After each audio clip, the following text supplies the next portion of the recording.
SoFi. SoFi Technologies, the bank of the future, maybe the bank of the now, okay? So SoFi Technologies does an absolutely phenomenal job attracting millennials and even Gen Z, and they're going to do an amazing job attracting Gen Alpha to their platform.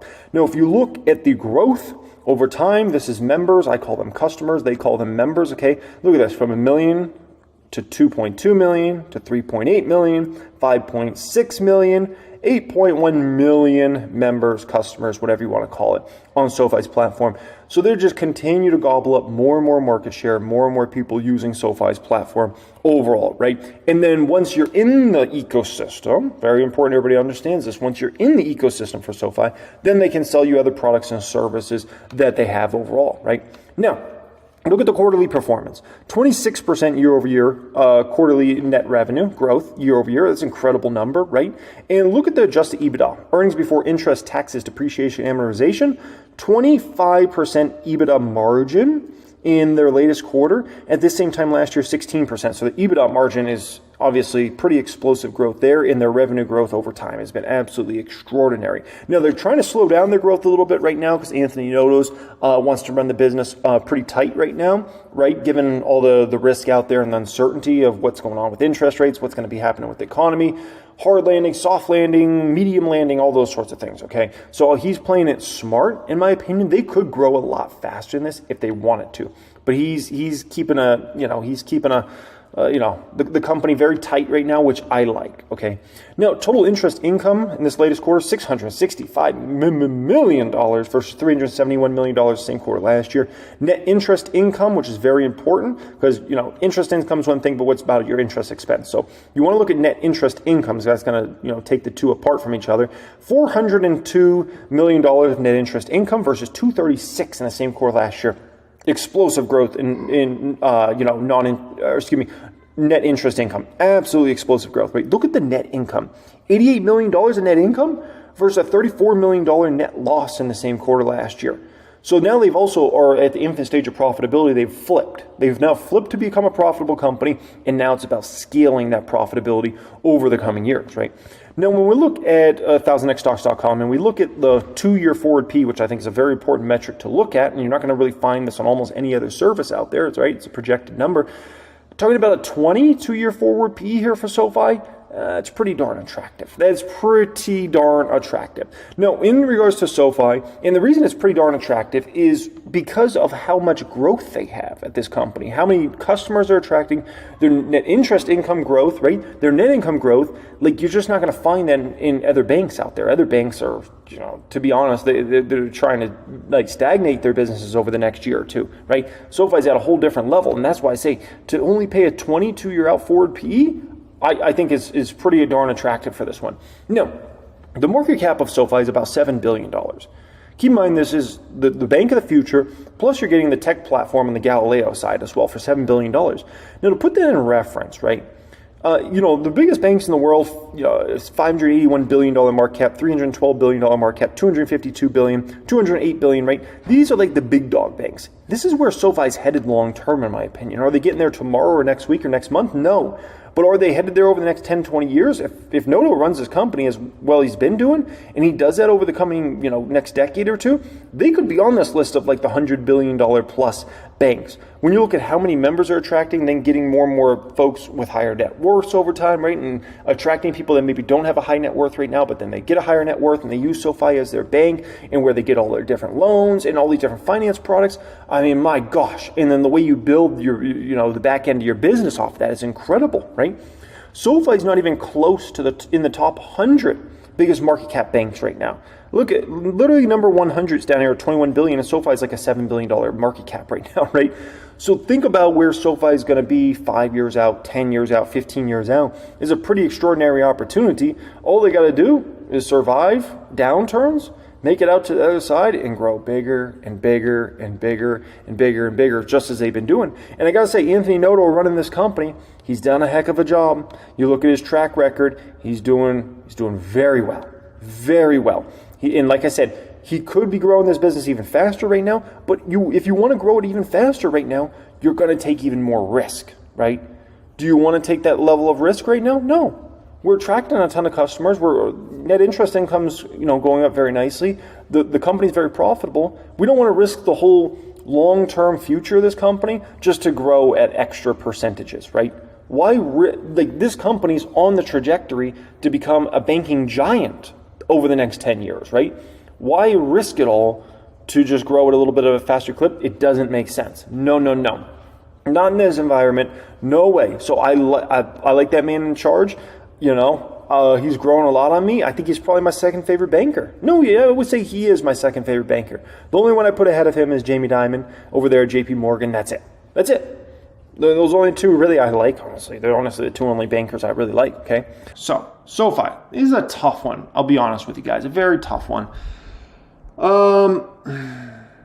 It's a tough one to get any major short-term momentum in. And here, so, I mean, if they could come out and report better numbers than expected, I think that would help the stock price. If they could come out and hit better EPS numbers, which is a realistic possibility, I think, for them. I mean, analysts have them basically having no EPS for this current quarter we're in, and then only 3 cents for the next couple quarters. I think they can hit better profit numbers in that, right?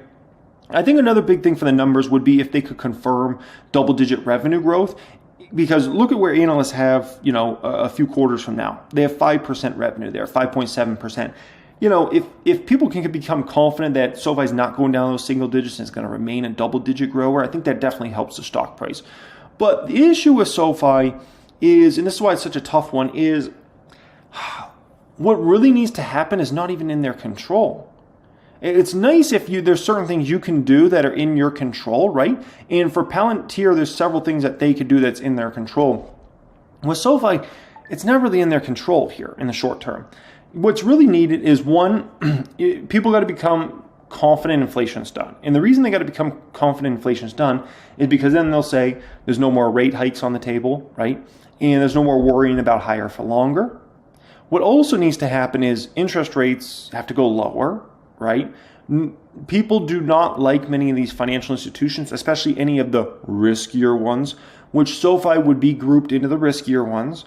It hasn't been around as long. It hasn't been a public company as around, right? I mean, at the end of the day, anything outside of really like Goldman Sachs and like JP Morgan gets put in the riskier category in regards to this. So being that SoFi gets grouped in with the riskier crowd, the regional banks and those sorts of things, right? Rates have to go lower in order for people to feel comfortable investing in these sorts of stocks, right? Third thing that needs to happen is the economy has got to be doing better than it's been doing, right? Clearly we've seen major weakness from small business optimism. Clearly we've seen major weakness from consumer confidence, right? So, we've seen some guidance numbers that are a little worrisome. We've seen some very large companies reporting revenues that are going negative for them on a year-over-year basis. So the economy's got to get better.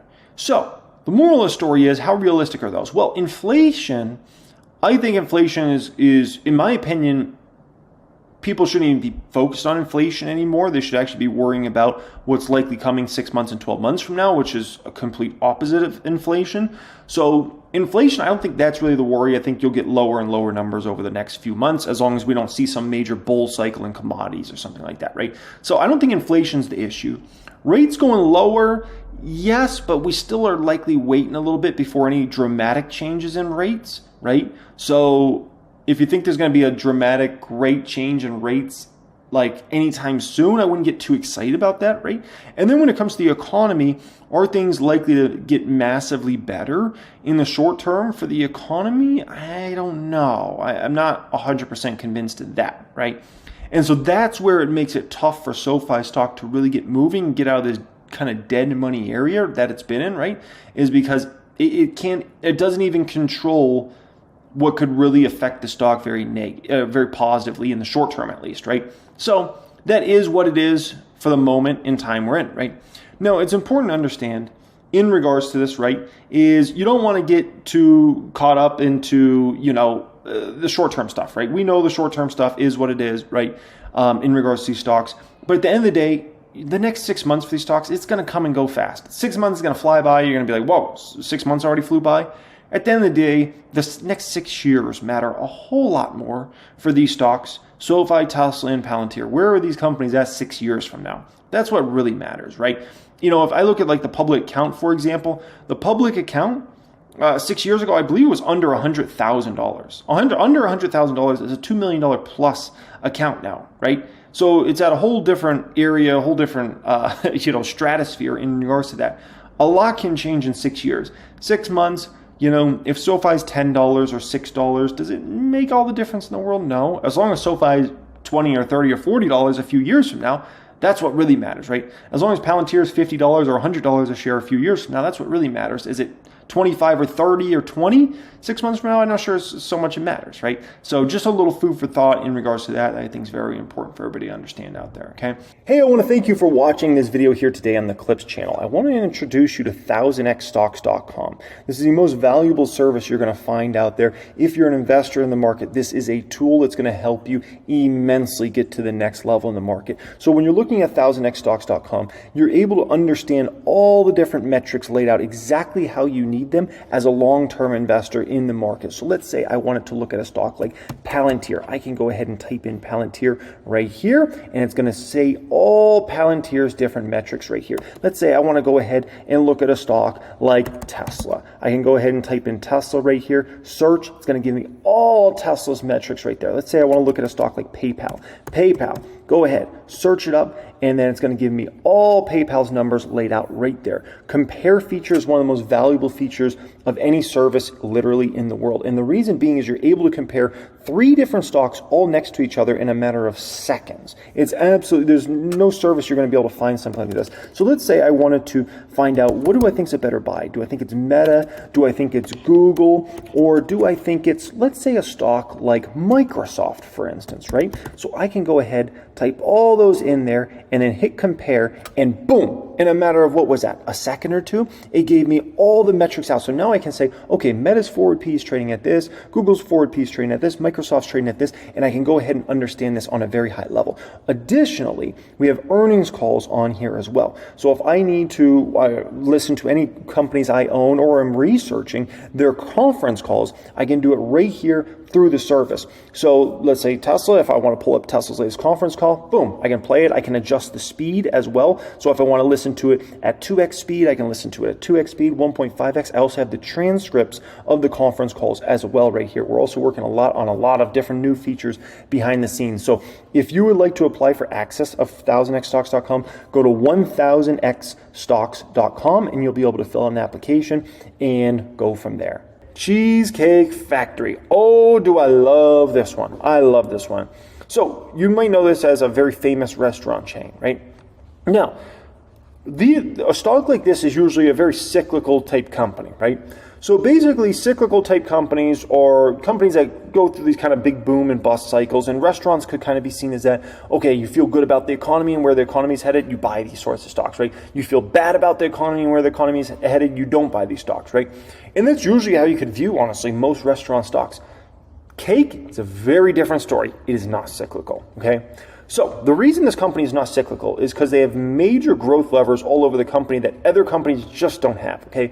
For instance, North Italia. North Italia is an extremely successful concept they have that you're going to see spread all over the United States of America in all types of nice areas over this next 10 years. And so this is such a growth lever for the company overall. This doesn't really put it into a commoditized space overall. This is as big of an opportunity for the company as honestly Cheesecake Factory's brand has been for it as well. Flower Child could be bigger than anything the company's done in the past. I've seen their locations, I've gone to their locations, I've eaten there, I see the type of volume they do here, and this is a concept where it's very different than a North Italia or Cheesecake, where these are concepts where, you know, somebody comes over and waits on you, takes your order and these sorts of things. Flower Child is a little bit more of like a Chipotle type concept in terms of you walk up there and you tell them what you want, okay? The only thing different is like Chipotle does it all in front of you, these guys will make it all fresh and then they bring it over to you. You know, if it's a to-go order, they'll give you the bag, or if it's a, you know, order you'll eat there, they'll bring it over to your table and you get a little, you know, thing for your table, right? Then that might be, the more I've understood this Flower Child concept and have experienced it, I think that might actually be bigger than North Italia, and it might be bigger opportunity than Cheesecake Factory, which is hard to even fathom because of how big those opportunities are, right? And so if this company was only the Cheesecake Factory, I wouldn't be buying this stock. This wouldn't be a stock I would be investing heavy amounts of money in. It wouldn't be interesting enough for me. It would just be like, okay, they're going to open a few more new locations a year, big deal. And, maybe they can go up on pricing a little bit here and there, right? And do maybe a little bit more volume. Like, that would not be interesting to me. The Cheesecake Factory brand itself is just a cash cow. That's the way I look at this. This is just a huge cash cow, extremely successful concept that is then going to be put into concepts that are going to be just as successful, in my opinion, if not more successful over the coming years. Now, they don't just have those. They have the Henry, they have Culinary Dropout, Doughbird, Blanco, which is phenomenal, good Mexican place in Arizona. All these concepts are in Arizona, by the way, if you want to go experience them. Olive and Ivy. I mean, they have all these different concepts, and I'm like, my opinion is when they bought Fox Restaurant Concepts, like that's the buy of the century in the restaurant space. I don't think there's going to be. It's the best deal I've seen in the restaurant industry since I've been in the market. Honestly, I haven't seen a deal that I can say that was smarter, that was more intelligent. No, this is to Cheesecake Factory what Facebook buying Instagram for $1 billion meant for that company. Like completely fundamentally changed the story and completely changed the company forever. That's the situation here, right? Cheesecake Factory announced they were going to buy this back in summer of 2019. Well, guess what happened shortly after? Rona, right? Rona happened the beginning of 2020, and then everybody kind of steered clear of the restaurant industry. Disruptions happened. Opening locations became very difficult coming out of Rona. That's all a thing of the past now at this point in time. They acquired this they stole it. Like I said, this is going to end up long-term being viewed in the restaurant space like when Facebook bought Instagram. It's going to be like how? It's going to be like how when people view Google buying YouTube. It's like, what? Like that happened? This is going to end up adding billions and billions and billions of dollars of market cap to Cheesecake Factory over the next decade. Absolutely incredible, right? Cheesecake Factory today is less than a $2 billion market cap, right? It's actually a baby in the restaurant industry overall if you compare them to these other giants. But there's no doubt in my mind it's going to climb to the top 10 over this next 10 years. Between the growth in North Italia plus Flower Child, and then we could talk about, does Culinary Dropout? Is that another opportunity? Is it Doughbird? Is it Blanco? Like, what are we talking about? The next, I know restaurants very well, okay? I've always been a lover of restaurants. I experience them all. I'm talking about, when I say them all, I'm talking the best in the world, from the Michelin star places to the mom and pop little, hole in the wall type places, okay? I know what great food is. I know what great service is, and I know what a great ambiance is. And I'm just telling you, Fox Restaurant Concepts has it. They got it across the board. The service, the ambiance, the food, the whole deal, okay? The whole deal. They're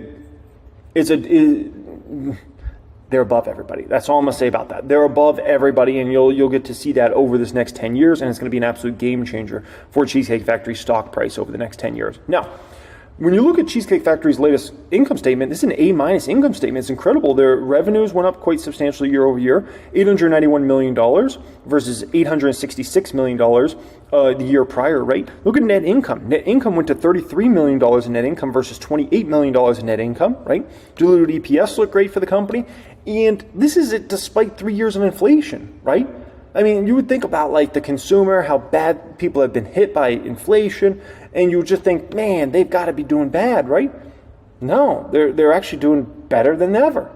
And that's despite, 3 years of inflation, all the stuff. And I value that heavy in this sort of market, because I'm looking at some of these other restaurant chains and I'm seeing their numbers go the wrong way. They're going down, right? And then I see a Cheesecake Factory, which is showing very nice growth, top line and bottom line. And I just have to applaud. So Cheesecake Factory is, this is one of these stocks that, people will look back at 5 years from now, 10 years from now, and they'd be like, dang, man, that was like a simple investment. And I missed it, right? That's what people will say with a stock like this, right? People like to get up in a lot of these stocks that are the most complicated companies, that it's like some pie in the sky idea of might do this and make money someday, and they like to invest in these sorts of companies, right? And sometimes they just miss the easy pitches. And I just look at Cake in the valuation. I didn't even go over the forward P. The forward P is a joke on this company. It's trading insanely low. And they'll look back over time, they'll be like, dang, I missed a really easy one there. Like, it was a restaurant chain that had multiple, different brands that they were going to grow tons of locations for over time that were going to be profit engines, that then they were going to be able to grow more and more of those brands, and then more profits that are going to build more brands and more profits. And like, people will look back and be like, dang, how did I miss that one? Like it was not the most complicated. And that's what I think will happen here over time with Cheesecake Factory. And it's going to be a fun story. And the great thing is, I get not just a capital appreciation in this one, I also get that sweet dividend as well, which I absolutely love. That dividend is paid out to me every 3 months. And so every 3 months in my portfolio, boom, all that dividend money is deposited, and then I can go buy more Cheesecake Factory stock with that money, or I buy one of the other opportunities. Maybe it's a Shopify, maybe it's a Sofi, right? Maybe it's a Nike. But that's the kind of beautiful thing with a stock like this overall. So love Cheesecake Factory, love all the 4 of these stocks we went over here today in this video. I hope you guys really enjoyed this one. I appreciate y'all taking the time out of your day to watch this and enjoy this video with me here today. If you're looking to learn from me on a much deeper level, take your game up to a much higher level, click the pinned comment down there, apply to join my private group. We'll see if we can get you in there in the next couple of weeks, and you get access to all my best courses, plus access to our 6 and 7 figure community. Much love, and have a great day.